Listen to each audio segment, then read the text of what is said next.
Food and health എന്ന എൻ്റെ ചാനലിൻ്റെ അടുത്ത എപ്പിസോഡിലേക്ക് ഏവർക്കും സ്വാഗതം.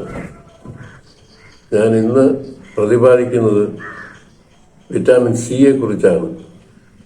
വിറ്റാമിൻ സിയെ കുറിച്ച് വളരെയധികം പഠനം നടത്തിയ ഒരു വ്യക്തിയാണ് ഡോക്ടർ ലൈനസ് പാളിംഗ്. അദ്ദേഹം ഒരു മെഡിക്കൽ ഡോക്ടർ ആയിരുന്നില്ല. അദ്ദേഹം കെമിസ്ട്രിയിലും ഫാർമസിയിലും രണ്ട് ഡോക്ടറേറ്റ് എടുത്ത 2 തവണ നോബൽ പ്രൈസ് വാങ്ങിയ ഒരാളാണ്.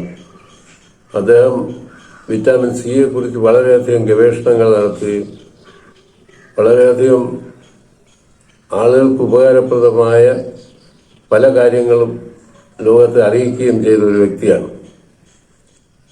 വിറ്റാമിൻ സി നമുക്ക് നേരത്തെ ഞാൻ പ്രതിപാദിച്ചതുപോലെ സ്കർവി എന്ന രോഗത്തെ തടയാനാണ് പ്രധാനമായി ഉപയോഗിക്കുന്നത്. എന്നാൽ വിറ്റാമിൻ സിയെ കുറിച്ച് മറ്റു പല ഗുണങ്ങളും അദ്ദേഹം കണ്ടെത്തുകയുണ്ടായി. ഇത് വിറ്റാമിൻ സി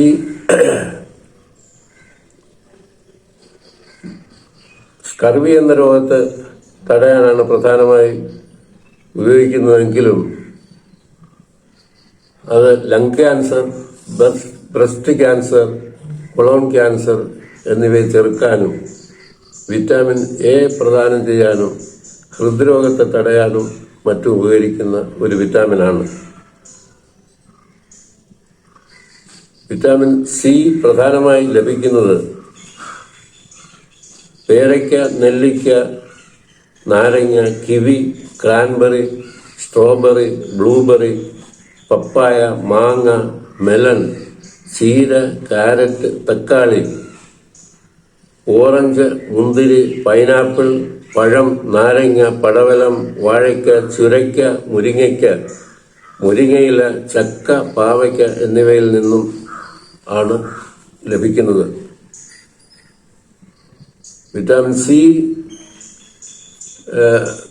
സിയും ഗുളിക പ്രത്യേകം കിട്ടുന്നതാണ്. വിറ്റാമിൻ സിയും സിങ്കും ചേർന്ന ഗുളിക ഇപ്പോൾ ലഭ്യമാണ്. ഇതും വല്ലപ്പോഴും വാങ്ങി കഴിക്കുന്നതും പ്രതിരോധ ശേഷി വർദ്ധിപ്പിക്കാൻ നല്ലതാണ്. ഏവർക്കും നമസ്കാരം.